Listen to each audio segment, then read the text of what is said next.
Vamos a leer entonces el mensaje número 12 de la serie que hemos estado compartiendo, que se titula El mensaje del tercer ángel 1893. Para los que no la conocen, esta serie de mensajes la presentó el pastor Alonzo Trevor Jones por allá por el año 1893 en la Conferencia General de los Adventistas del Séptimo Día. El pastor Alonso Jones está haciendo una presentación completa sobre el mensaje de la justificación por la fe. Recordemos que por allá por el año 1888 se presentó ante los adventistas del séptimo día en los Estados Unidos este preciosísimo mensaje, ¿no es cierto?, que nuestra hermana Elena White denominó como el mensaje del tercer ángel. Y ella se unió con todo su corazón, ¿no es cierto?, a este mensaje que estaban presentando nuestros hermanos Jones y Wagner. Y, y este mensaje venía a redescubrir, por así decirlo,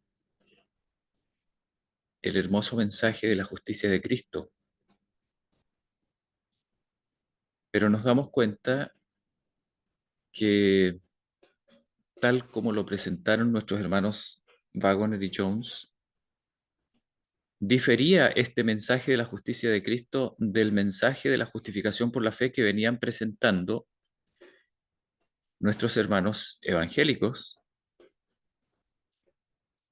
e inclusive venía a sonar casi como algo nuevo para los adventistas del séptimo día. ¿Y eso por qué? Bueno, porque a diferencia de lo que habían hecho los protestantes hasta entonces con este mensaje, la iglesia adventista había recibido toda una cantidad de luz respecto de la obediencia a los 10 mandamientos, cosa que para los protestantes en el pasado había sido algo casi de por hecho. Tenemos que reconocer que para esos años el mundo protestante todavía no le daba la espalda a la obediencia a los 10 mandamientos. Los protestantes de todo el mundo proclamaban la obediencia a los mandamientos de Dios, a diferencia de lo que pasa hoy día. Hoy día es muy común para nosotros, ¿no es cierto?, escuchar dentro del mundo protestante evangélico esta aversión a los 10 mandamientos porque se los eh, tilda, ¿no es cierto?, de una ley de esclavitud, de, de un intento por salvarse por las obras, de legalismo, etcétera, etcétera.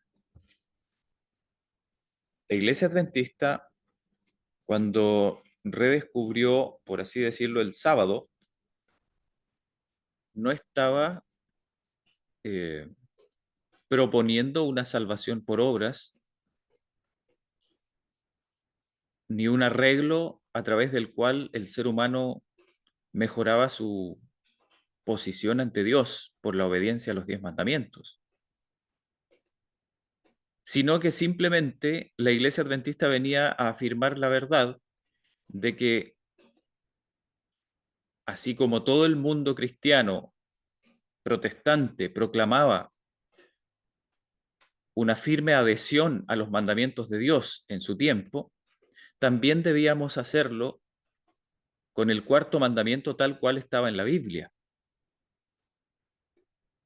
Y esa era la gran diferencia. No era que ahora teníamos que volver a obedecer los 10 mandamientos, porque eso era algo que todas las iglesias protestantes prácticamente defendían. Pero ¿qué sucedió? Que la Iglesia Adventista, por su defensa de los 10 mandamientos, hizo un énfasis tan grande,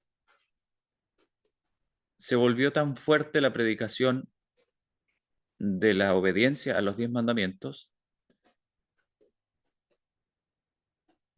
que el mensaje que se daba prácticamente por hecho y que era tan ampliamente aceptado por el mundo protestante, el mensaje de la justificación por la fe fue quedando cada vez más relegado a una posición de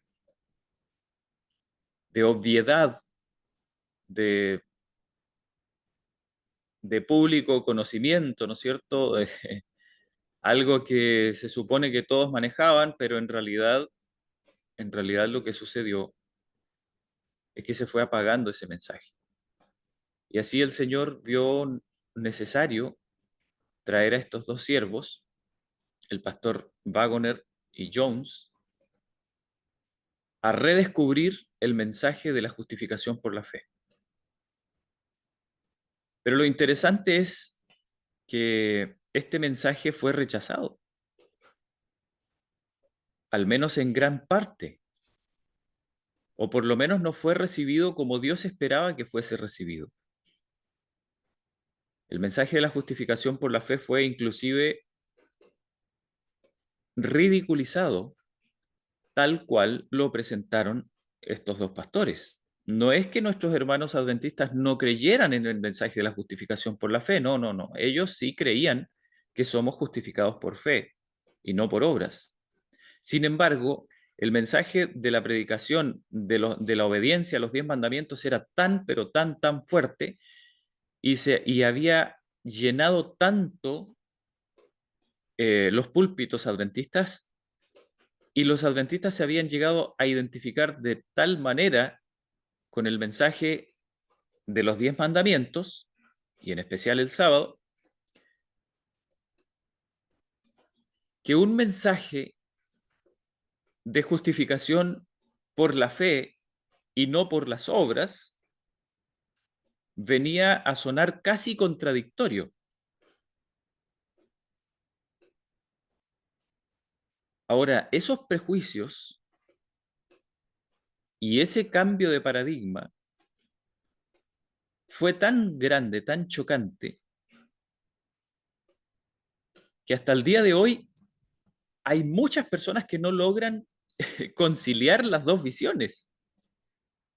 Hay muchas personas que siguen pensando que o es una cosa o es la otra. O obedecemos a los 10 mandamientos perfectamente o nos abrazamos de la justicia de Cristo completamente y nos olvidamos de los 10 mandamientos. Lamentablemente, esa es la visión que sigue prevaleciendo dentro de muchos círculos. Como si los 10 mandamientos anularan la justicia de Cristo o como si la justicia de Cristo anulara la obediencia a los 10 mandamientos. Y eso no es así. Entonces, la hermosura del mensaje de la justicia de Cristo, tal cual lo presentaron nuestros hermanos Wagoner, Jones y nuestra hermana Elena White, también que se unió a ellos con todo el corazón, como yo les decía, ese mensaje que ellos defendían y presentaban no era un abandono de la obediencia a los 10 mandamientos. No, no, no, no. Si alguien tiene ese concepto, está totalmente errado. El mensaje que estos hermanos defendían con todo el corazón era, y lo voy a leer porque creo que es importante que no nos olvidemos de de esta visión preciosa que Dios le dio a estos hermanos. A ver, lo tenía aquí apartado el, aquí está, deme un momento.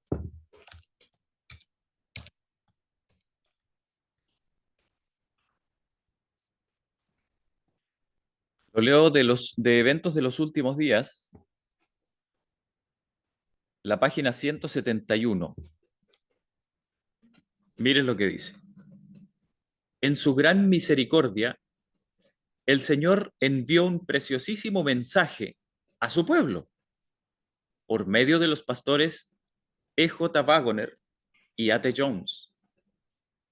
Este mensaje tenía que presentar en forma más destacada ante el mundo al sublime Salvador, el sacrificio por los pecados del mundo entero. Presentaba la justificación por la fe en el garante,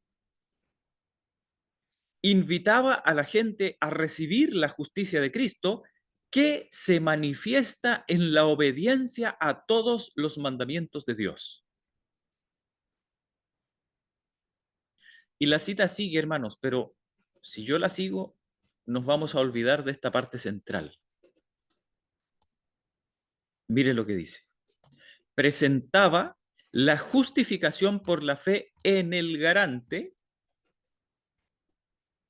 invitaba a la gente a recibir la justicia de Cristo. Miren qué importante, a recibir, no solamente a creer en la justicia de Cristo, no, sino a recibir. Y después dice que se manifiesta, aquí va a explicar en qué se manifiesta la justicia de Cristo, dice que se manifiesta en la obediencia a todos los mandamientos de Dios. Hermanos, esto es el toque especial que tiene el mensaje de la justificación por la fe, tal cual lo predica la Iglesia Adventista del Séptimo Día, y que Dios se lo dio a estos hermanos y obviamente a la hermana Elena White también. Este detallito de que es el mensaje de la justificación por la fe el que viene a habilitar al ser humano para obedecer a todos los mandamientos de Dios. O sea, no es una cosa o la otra. No es que o obedecemos o creemos. Elija usted cuál de las dos. No, no se trata de eso. Se trata de que para poder obedecer, usted tiene que creer. Si usted no recibe a Cristo y a este crucificado en su corazón, usted queda totalmente inhabilitado para obedecer hasta el mandamiento más pequeño de la ley de Dios. Y aunque usted diga que nosotros podemos, con mucho esfuerzo, ser obedientes hasta cierto punto, hermanos y hermanas, permítanme decirles que eso es totalmente falso, porque la Escritura dice claramente que el ser humano sin Cristo no puede. No es que sea difícil, sino que simplemente no puede. Y es el mensaje de la justicia de Cristo el que viene a darnos la esperanza de que por el poder de nuestro Señor Jesús, que fluye de su sangre, del santuario celestial, del lugar santísimo donde Él imparte ricos dones a los hombres, desde allí fluye hacia nosotros la corriente de gloria que viene a habilitarnos y a darnos el poder para vivir la vida de Cristo, que no es otra cosa que una vida humana en perfecta obediencia a los mandamientos de Dios.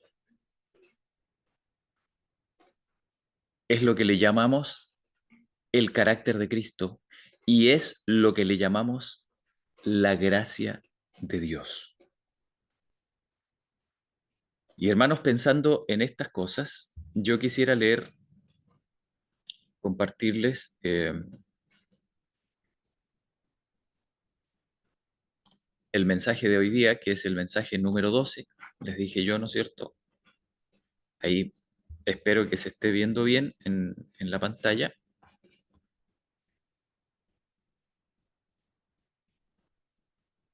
Y antes de pasar, obviamente no vamos a alcanzar a leerlo todo hoy, pero antes de pasar al mensaje número 12, me gustaría recordar que en el número 11, lo último que nos presentó el pastor Jones fue acerca de la mente de Cristo y de cómo esta mente viene a entregarnos todas las cosas que habían en Cristo. Quiero leer los últimos párrafos. Dice, ¿dónde obtenemos esa mente? Congregación en Cristo. Así pues, ¿es posible para alguien, por el medio que sea, cumplir lo requerido por los 10 mandamientos y lo único que aceptarán sin tener la propia mente de Cristo? La congregación dice, no. Y hermanos, aquí yo quiero enfatizar esto, porque hay personas que se quedan con la primera mitad de la pregunta. Dice aquí el pastor, así pues, ¿es posible para alguien, por el medio que sea, cumplir lo requerido por los 10 mandamientos? Y se quedan con esa parte. Y la respuesta es, no, no es posible para nadie. Hermanos, en eso estamos de acuerdo, pero miren lo que dice la pregunta. La pregunta dice, sin tener la propia mente de Cristo? Esa es la pregunta completa.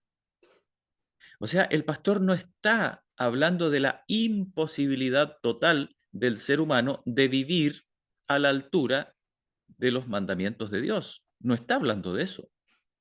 Lo que está preguntando es, sin tener la mente de Cristo. Entonces la respuesta es no. Y luego sigue diciendo, bien, ¿puedo tener la mente de Cristo sin tener el resto de Él? No, no puedo. La única forma de tener la mente de Cristo es teniendo la presencia personal de Cristo mismo. ¿Qué es lo que nos trae a vosotros y a mí la presencia personal de Cristo mismo? El Espíritu de Dios. Examinemos dos textos, uno en Juan y el otro en Efesios. Y creo que el tiempo que nos resta esta noche no va a dar para leer más. Dice Juan 14:18, no os dejaré huérfanos, volveré a vosotros. No nos dejará sin consuelo. Cuando Él viene a nosotros no estamos ya desconsolados, porque Él viene como el consolador, que es el Espíritu Santo. Leamos juntos la oración de Efesios 3:16 y 17.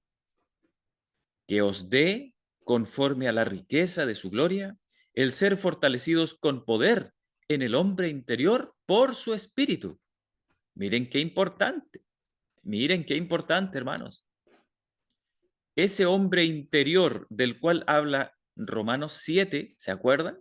Romanos 7, y dimos aquí un mensaje un día miércoles respecto de los capítulos 7 y 8 de Romanos. Ese hombre interior en Romanos 7 que desea hacer el bien, pero no puede, si ustedes leen Romanos 7, eso va a saltar a la vista. En Romanos 7 hay un hombre interior que se deleita en la ley de Dios, que quiere hacer la ley de Dios, dice, pero no puede. No es que le es difícil, no, es que no puede, es imposible para él hacerlo. Está esclavizado de la ley que está en sus miembros, que domina, ¿ok? Pero aquí, en Efesios 3, 16 y 17, el apóstol Pablo nos está hablando de lo mismo que él habla en Romanos 8, no en Romanos 7, sino en Romanos 8.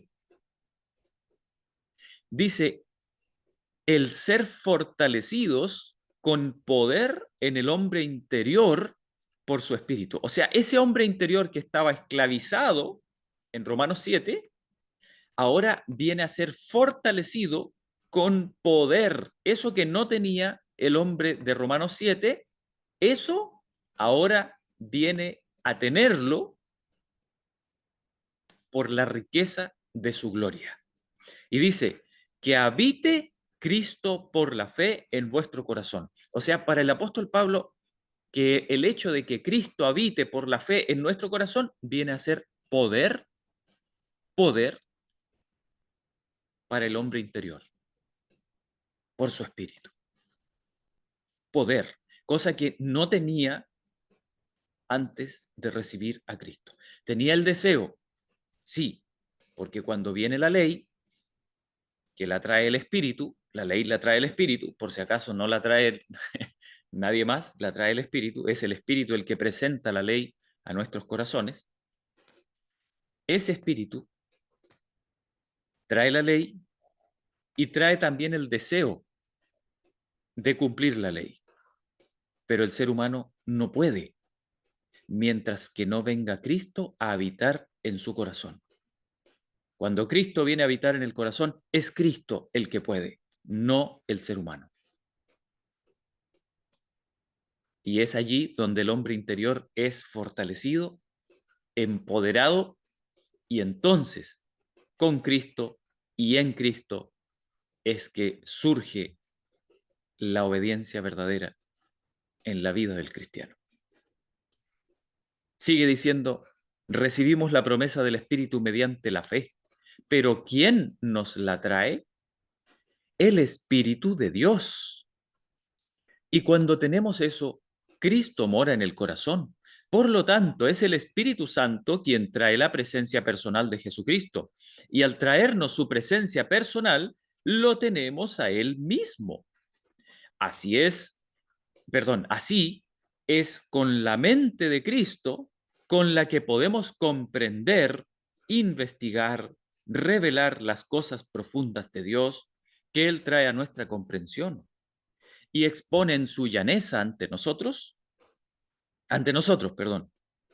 Eso es lo que hemos de tener, a fin de disfrutar de la presencia de Cristo, a fin de tener la justicia de Cristo, a fin de que podamos tener la lluvia tardía, a fin de que podamos dar el fuerte pregón. Ok, dejamos ahí entonces el mensaje número 11 y nos vamos al número 12. Dice así, la última noche concluimos que a fin de poseer la justicia de Dios, que es la lluvia tardía, miren hermanos, por favor, qué definiciones nos da el pastor Alonso Trevor Jones. Miren lo que nos dice.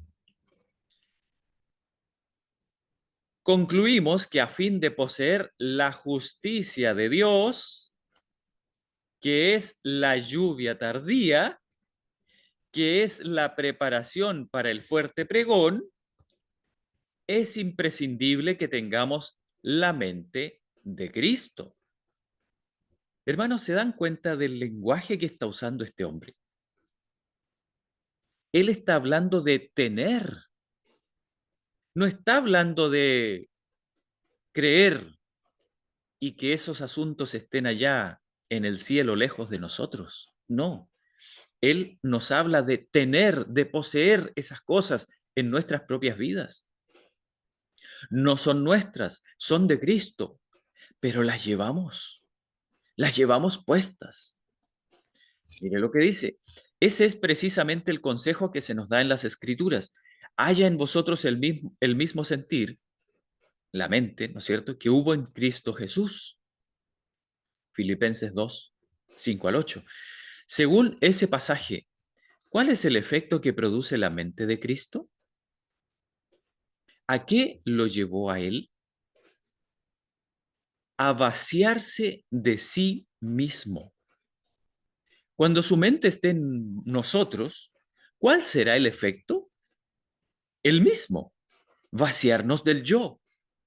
El primer pensamiento proporcionado por ese texto es que la mente de Cristo hace que se vacíe de sí mismo aquel que la posee. Cuando esa mente estuvo en Cristo, se vació de sí mismo. ¿Qué vino después? Dios lo llenó. Cuando esa mente que estuvo con Él está en nosotros, haciendo en nosotros, perdón, que estuvo en Él, ya no dice con Él. Cuando esa mente que estuvo en Él está en nosotros, haciendo en nosotros, lo mismo que hizo en él, es decir, vaciarnos del yo, ¿qué va a ocupar el lugar? Dios en Cristo nos llenará. Entonces mora en nosotros Dios en Cristo. Pero eso expulsa al yo del camino. Para comenzar, ¿cuál es nuestra mente? La mente del yo. ¿Qué hace esa mente? Exaltarse. ¿Cuál es la mente con la que hemos de empezar? La mente natural. El hombre posee una mente natural y necesita poseer otra mente, la mente que hubo en Cristo. Pero esa mente que hubo en Cristo vacía solamente del yo a la persona en quien mora. Por lo tanto, puesto que de partida tenemos una mente y necesitamos tener otra, y dado que esa otra mente vacía del yo a aquel en quien mora, no es inevitable deducir que la mente natural que poseemos de partida es una mente del yo. Dios en el Edén dio al hombre su mente. ¿Puso Dios en él la mente del yo? La congregación responde, no. ¿Qué mente había en ese hombre? La mente de Dios. El hermano Haskell nos ha ilustrado sobre la maravillosa sabiduría que había en Adán. Esa sabiduría provenía de Dios. Era reflejada en la vida de Adán. Su mente, sus ideas, su esquema de pensamiento reflejaban al Hacedor. Cuando Dios dijo, hagamos al hombre a nuestra imagen, se refería a mucho más que la mera forma. Totalmente de acuerdo, hermanos. Se refería a mucho más que la mera forma. Significa que si vosotros y yo hubiéramos podido conocer a Adán y Eva tal como salieron de la mano de Dios, habríamos visto reflejada la imagen de Dios. E inmediatamente habríamos pensado en alguien detrás de ellos, alguien muy anterior y en mucho superior a ellos, en Dios. Pero no permanecieron como Dios los había hecho. Dios les había dado ciertas palabras, las palabras de Él, la expresión de su mente, su pensamiento concerniente a ellos. Si hubiesen recibido esas palabras, si hubiesen retenido esas palabras y los pensamientos de Dios en esas palabras, ¿la mente de quién habrían retenido? La de Dios. Cuando Satanás vino y les dijo otras palabras expresando sus pensamientos y el producto de su mente, y ellos lo aceptaron y cedieron, ¿qué pensamientos recibieron? ¿Qué mente recibieron? Congregación responde, la de Satanás. No tenemos por qué ir hasta las profundidades de la experiencia de Satanás. Bien sabemos lo que causó su caída. ¿Qué fue? El orgullo. Pero el yo está en la raíz del orgullo, está en la raíz de cualquier mal. Solo el yo produce el fruto del orgullo. Satanás se miró a sí mismo antes de enorgullecerse de sí mismo. Si hubiese mirado el rostro de aquel que se sienta en el trono, nunca se habría vuelto orgulloso. Habría reflejado la imagen del que se sienta en el trono, de igual forma en que esa imagen se manifiesta en Jesucristo. Pero cuando desvió su mirada del rostro del que se sienta en el trono y la volvió hacia sí mismo, fue entonces cuando se sintió orgulloso de sí mismo.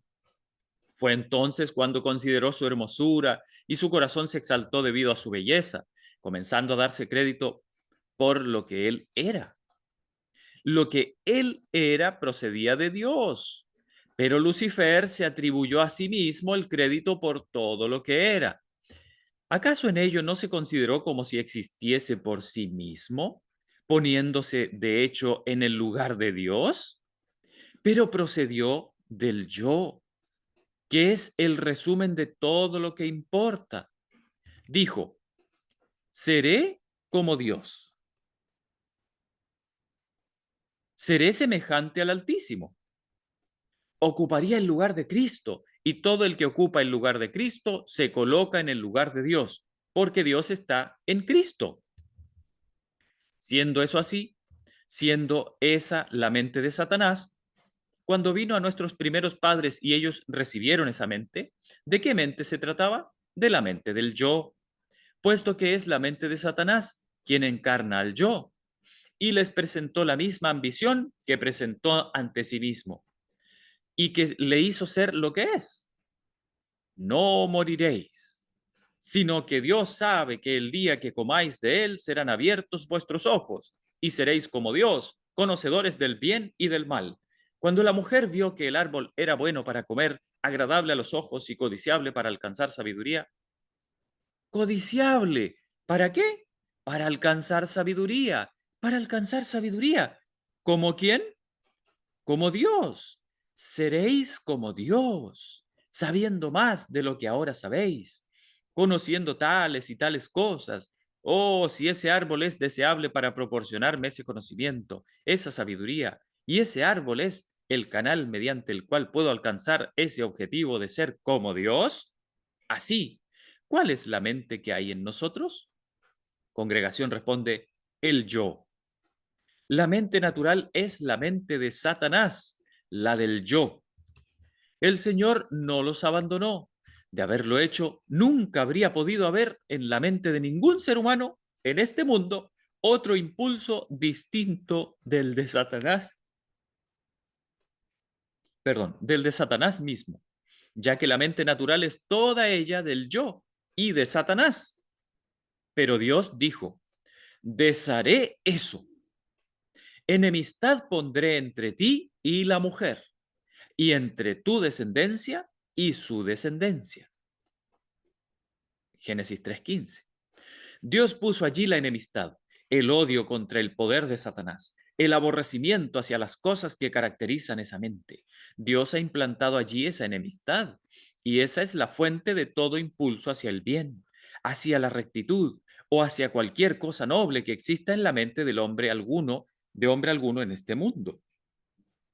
Pero cuando Dios pone allí ese odio al mal, pone asimismo el deseo de algo superior al mal que aborrecemos. Pero, ¿qué es ese algo mejor? ¿Cuál es el objeto de ese deseo? La congregación responde, Jesucristo.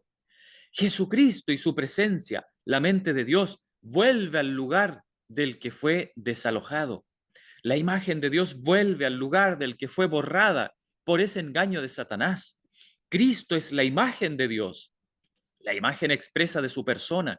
Y cuando recibimos a Jesucristo en su plenitud, la imagen de Dios retorna al lugar que le corresponde. Por lo tanto, cuando Dios implanta esa enemistad, devuelve a voluntad su libertad de elección, de forma que el hombre puede elegir esa otra mente. Se trata de la luz que alumbra a todo hombre que viene a este mundo. Si el hombre sigue esa luz, encontrará a Jesucristo, tal como lo hizo Abraham, Cornelio y cualquiera que haya seguido ese rayo de luz. Así es el deseado de todas las gentes. Ese es Cristo, el que encuentra ese odio al mal, ese deseo de algo mejor, ese deseo de hacer el bien. ¿Está ya haciendo el bien? Ay, hermanos, hermanos míos, miren, por favor, pongan atención en esto que estamos leyendo. ¿Se acuerdan de lo que leíamos el otro día de Romanos 7 y 8? ¿Se acuerdan que decíamos que en Romanos 7 el ser humano tiene el deseo, pero no el hacer? El hacer viene en Romanos 8. Miren, de eso mismo nos está hablando aquí el pastor Jones. Dice, el que encuentra ese odio al mal, ese deseo de algo mejor, ese deseo de hacer el bien, ¿está ya haciendo el bien? Y la congregación responde, no. Pregunta el pastor, ¿es capaz de efectuar el bien al que es impulsado? Congregación, no. Leamos en Romanos lo que sucede. Romanos 3:10. No hay justo ni aún uno. Y el versículo 12.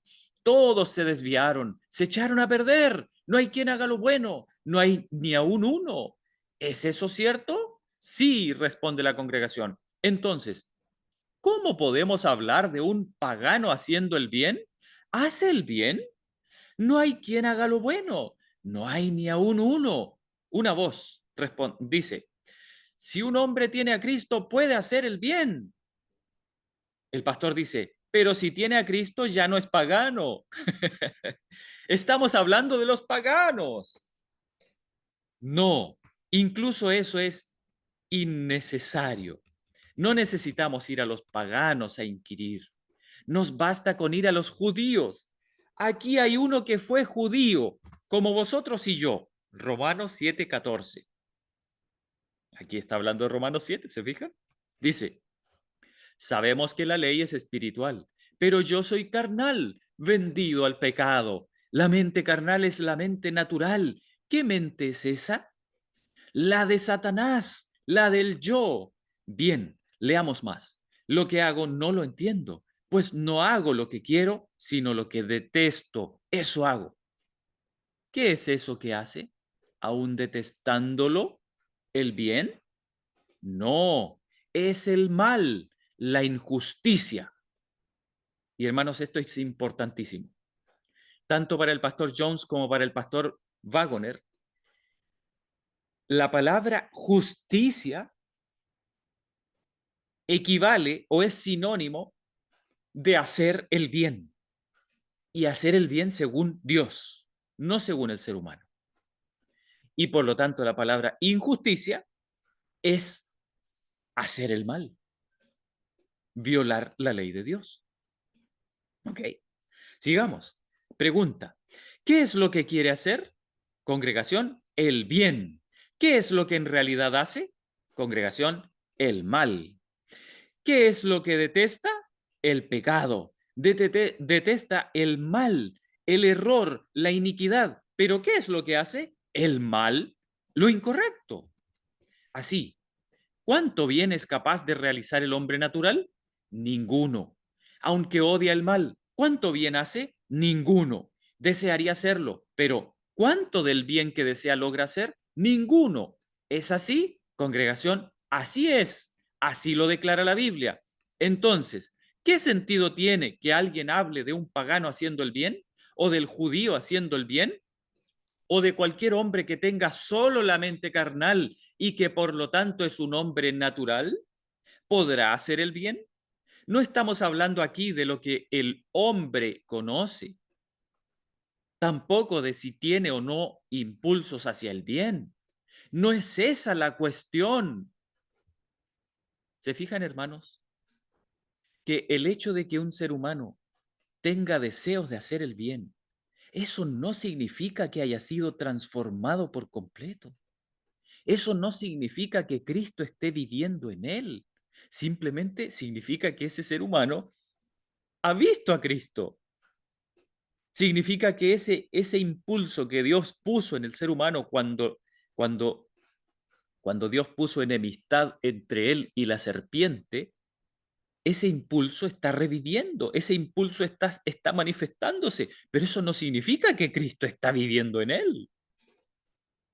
Dice, ¿podrá hacer el bien? No estamos hablando aquí de lo que el hombre conoce, tampoco de si tiene o no impulsos hacia el bien. No es esa la cuestión. Sintió esos impulsos todo el tiempo, ¿no es así? Tuvo el conocimiento del bien en la medida en que aborreció las cosas malas que hacía. Ahora pensad en esto. Aquí está el hombre natural, un hombre como vosotros y yo, y como cualquier otro que haya nacido en este mundo. Tenía impulsos hacia el bien, tenía el conocimiento del bien, aborrecía el mal. Pero ¿qué es lo que hacía? No. ¿Qué es lo que pensaba? No, perdón, ni qué es lo que conocía, sino qué es lo que hacía. Esa es la pregunta. El mal. ¿Hacía alguna otra cosa que no fuese el mal? No. ¿Sabía que había algo mejor? ¿No es así? Congregación, sí. Pues bien, no intentemos hacer pasar nuestro buen saber como si fuese buen hacer. Importante eso, ¿no es cierto? Las intenciones no son las acciones. Dice, no confundamos lo que conocemos con lo que hacemos. Conocer lo recto no es lo mismo que obrar rectamente. Así pues, no hacía ningún bien. ¿De quién se trata? De vosotros y de mí, del hombre natural. ¿Soy yo? Sin la mente de Cristo. ¿Soy yo? Sí. Por lo tanto, Aunque profese creer en Cristo, si no tengo la mente de Cristo, ¿soy yo? Sí. ¿Sois vosotros? Sí. Bien, pues entonces vayamos juntos. Y si lo que no quiero, esto hago, apruebo que la ley es buena. De manera que ya no soy yo quien hace aquello. Dije que no lo quería hacer. Dije que lo detestaba y aseguré que nunca volvería a hacerlo, pero lo hice. Así, cuando lo detesté y decidí, volví a decidir que nunca más lo haría y sin embargo lo hice. ¿Qué me estaba sucediendo? Que tenía el conocimiento, pero no el poder. El Evangelio de Cristo, que es Cristo en vosotros. Colosenses 1:27. Eso es poder. Es el poder de Dios para salvación de todo aquel que cree. Romanos 1:16.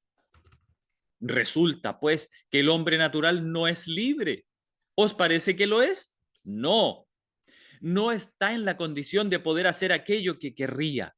Incluso según el intelecto entenebrecido que posee, no puede vivir ni siquiera a la altura de su propia norma. Pero eso es lo que él quisiera hacer, tal como él lo ve. ¿Es eso lo que Dios quiere que él haga? No, dice la congregación.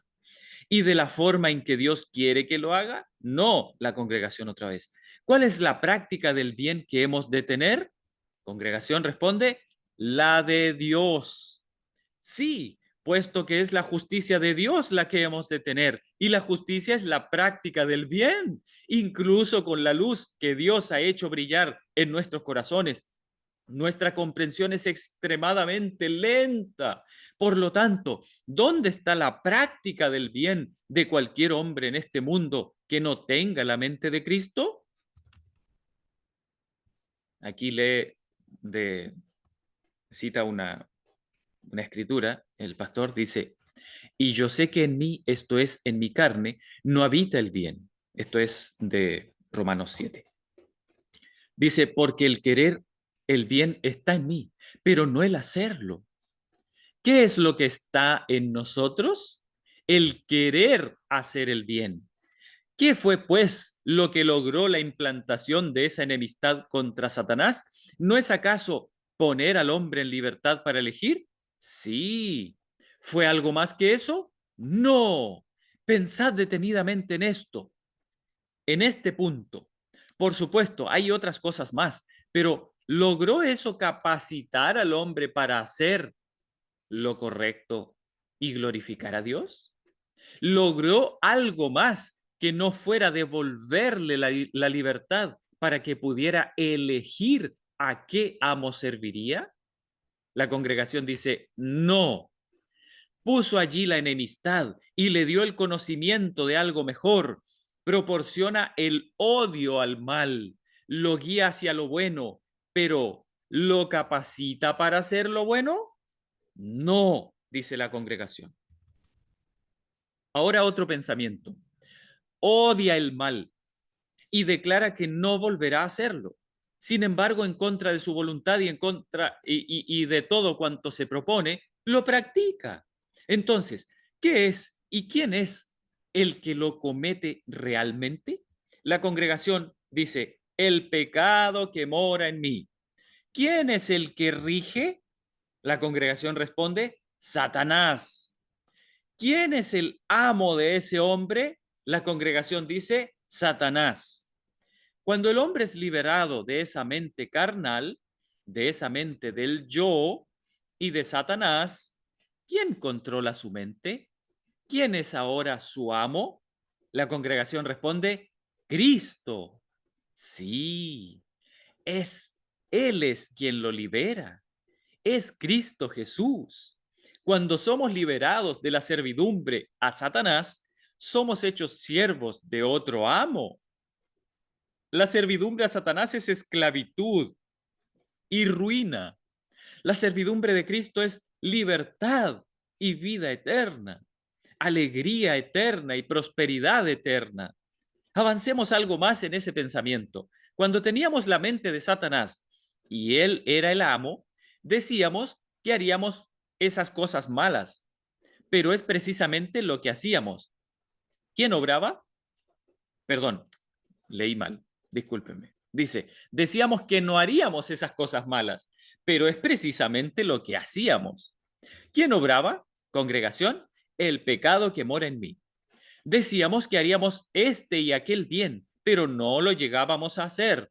¿Quién lo impedía? Congregación, Satanás. Pero ahora, en Cristo, estamos libres de él. Tenemos la otra mente. Decimos que haremos esto. ¿Quién lo efectúa?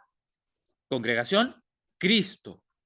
Cuando estábamos en nuestra mente natural y no queríamos, y no queríamos hacer, Satanás lo hacía en nosotros. Cuando tenemos la mente de Cristo y decidimos hacer, ¿quién lo efectúa? Cristo, responde la congregación. Dios es el que en vosotros produce así el querer como el hacer, por su buena voluntad. Volveremos en otra ocasión al tema en mayor amplitud, pero ahora quisiera exponer el pensamiento ante vosotros. No hago el bien que quiero, sino el mal que no quiero. Eso hago. Y si hago lo que no quiero, ya no lo hago yo, sino el pecado que está en mí.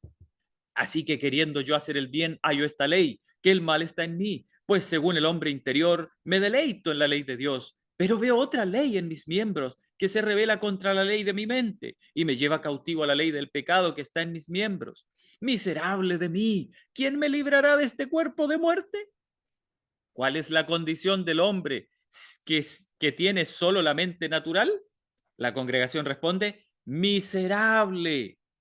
Sí, y en cautividad.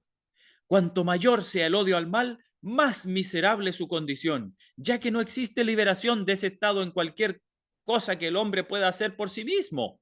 ¿Quién librará? Gracias doy a Dios por Jesucristo, Señor nuestro. Ahora pues, ninguna condenación hay para los que están en Cristo Jesús, los que no andan conforme a la carne, sino conforme al Espíritu. Y hermanos, miren, por favor, aquí es donde nosotros tenemos que ser perspicaces, tenemos que ser sagaces, tenemos que descubrir. A ver, yo les pregunto, para ver si están poniendo atención. Yo les pregunto, ¿dónde se encuentra esta frase, gracias doy a Dios por Jesucristo, Señor nuestro? ¿Dónde se encuentra? ¿Quién me lo dice, por favor? Gracias doy a Dios por Jesucristo, Señor nuestro. ¿Dónde está?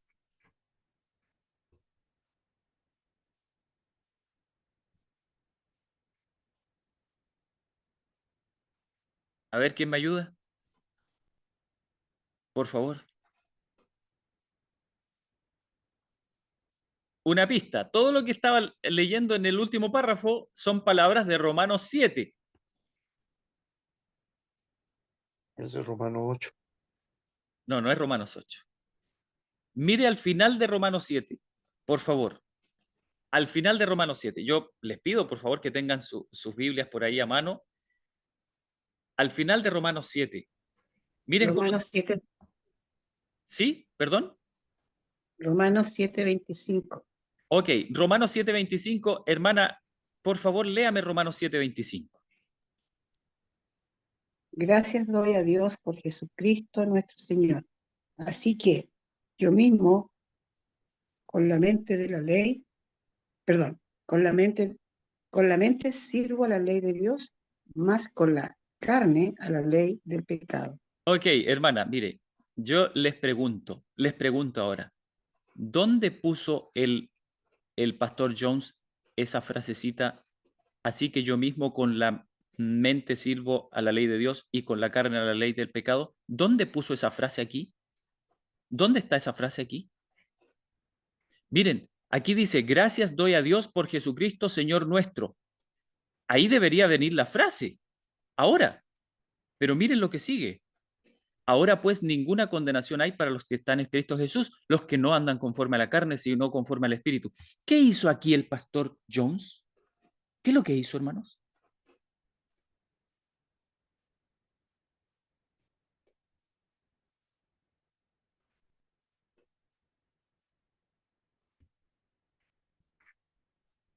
¿Alguien me puede decir lo que hizo? ¿Dónde está esa frase? Ahora pues ninguna condenación hay para los que están en Cristo Jesús. Mire, lea Romanos 8, el primer versículo. Ahí está la frase. ¿Y por qué no puso la otra, la frase final de Romanos 7? ¿Por qué no la puso? El Espíritu.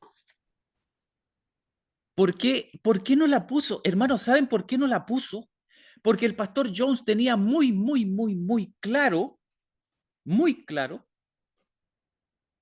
que esa última frase de Romanos 7 es una recapitulación de lo que él venía diciendo en todo el capítulo 7, de que el ser humano por sí mismo está esclavo, no es capaz,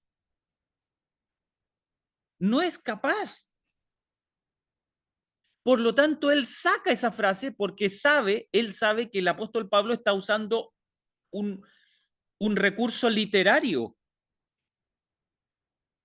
Lo saca porque él sabe lo que está diciendo Pablo. En Romanos 7, Pablo está hablando de la mente carnal. Y cuando Pablo habla de la liberación, cuando dice gracias doy a Dios por Jesucristo, Señor nuestro, y después dice, así que yo mismo con la mente sirvo a la ley de Dios, pero con la carne a la ley del pecado. Pablo no está diciendo que esa es la condición de alguien que vive en el Espíritu. No. Está haciendo una pequeña recapitulación. Hermanos, ¿saben qué? Los seres humanos cometemos errores. El lenguaje humano es errado. No es que Pablo haya cometido un error, pero lo dijo de una manera que si él lo hubiera sabido, hermanos, si él hubiera sabido que iba a haber tanta gente que iba a malinterpretar esas palabras, obviamente no las hubiese puesto. Pero ¿saben qué es lo precioso de esto? Que el Espíritu de Dios nos muestra a usted y a mí qué es lo que en realidad quería decir Pablo. Y eso es lo que entendió el pastor Jones. Por eso él no puso esa frase allí, porque sabía que esa frase vendría a confundir a la gente. Se saltó directamente del gracias doy a Dios por Jesucristo, Señor nuestro, se saltó a Romanos 8 inmediatamente, porque el pastor sabía que esa frasecita que no puso aquí pertenecía al discurso anterior en Romanos 7. Y entonces ahora Romanos 8, 6 al 7 dice, la intención de la carne es muerte. ¿Cuál es la condición de ese hombre que posee solamente la mente natural? Congregación responde, la muerte. Mas la intención del espíritu, vida y paz. ¿Es que la mente carnal, la mente natural, está en enemistad contra Dios? Congregación dice, no, es enemistad contra Dios. Es enemistad contra Dios. No es que esté en enemistad, sino es enemistad. Dice, no es solo que esté enemistada contra Dios, sino que es en ella misma enemistad. La intención de la carne es enemistad contra Dios, porque no se sujeta a la ley de Dios. Hasta que el hombre se convierte, congregación dice, ni tampoco puede. ¿No puede? ¿No puede Dios sujetar esa mente carnal a su ley? Congregación dice, no. ¿No puede Dios sujetar esa mente natural que está en mí y en vosotros a su ley? Congregación dice, no. ¿Qué es esa mente? Es enemistad contra Dios. No puede Dios hacer que eso que es enemistad contra Él se convierta en amor hacia Él. Perdón, es una pregunta. ¿No puede Dios hacer que eso que es enemistad contra Él se convierta en amor hacia Él? La congregación responde, no. Y aquí dice el pastor, ese es el punto importante. Si estuviera enemistada, entonces cabría la reconciliación, ya que se podría identificar el elemento causante de la enemistad. ¿No es cierto? Si la mente carnal, hermanos, tuviera simplemente una enemistad, se podría quitar la enemistad. Pero eso no es lo que dice la Escritura. La Escritura dice que la mente carnal es enemistad. Dice, una vez eliminado, se podría reconciliar lo que había estado enemistado. Nosotros estamos enemistados, estamos en enemistad. Cuando Dios quita la enemistad, quedamos reconciliados. Pero en ese asunto de la mente carnal, no se trata de que haya algo interpuesto. Es la mente misma lo que es enemistad. Esa es la raíz. Así no se sujeta a la ley de Dios ni tampoco puede. Lo único que cabe hacer con ella es destruirla, desarraigarla, barrerla, aniquilarla. ¿De quién es esa mente? De Satanás, dice la congregación. Es la mente del yo y eso proviene de Satanás. Así, ¿qué puede hacer un hombre en lo relativo a la justicia? ¿Qué se puede hacer en él, incluso en el terreno de la justicia, mientras esa otra mente no esté allí? La congregación dice nada. Pues bien, esa es la mente que posee toda la raza humana. Veamos ahora cómo esa mente carnal, ese hombre natural, opera en lo relativo a la justicia o justificación. Y esto lo vamos a estudiar la próxima semana, hermanos. Vamos a estudiar esto la próxima semana porque ya se nos hizo tarde y no quiero terminar tan tarde.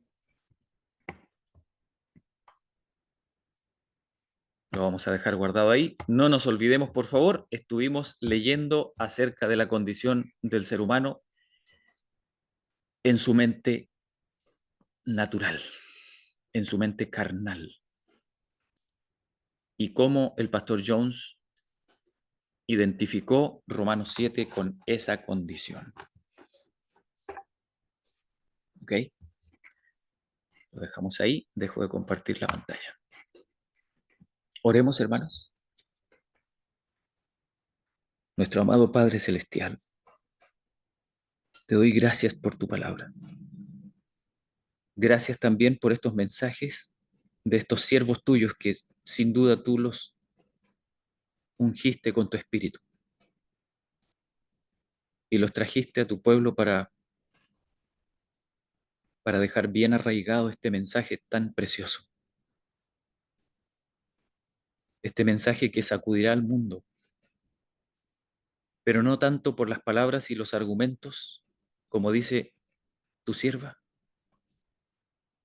que fueron ya presentados, sino por el testimonio de aquellos que lo han recibido en sus corazones. Esas vidas que reflejarán perfectamente la imagen de nuestro Señor Jesús y la tuya, oh Padre. ¿Cuánto anhelamos eso, Señor? ¿Cuánto lo anhelamos? Padre bendito, gracias por tus promesas. Gracias, Señor. Pedimos la unción de tu Espíritu. No nos dejes solos. Sigue guiándonos, por favor, Padre, y ayúdanos a recibir verdaderamente la mente de Cristo. Te lo pedimos en el nombre de Jesús. Amén.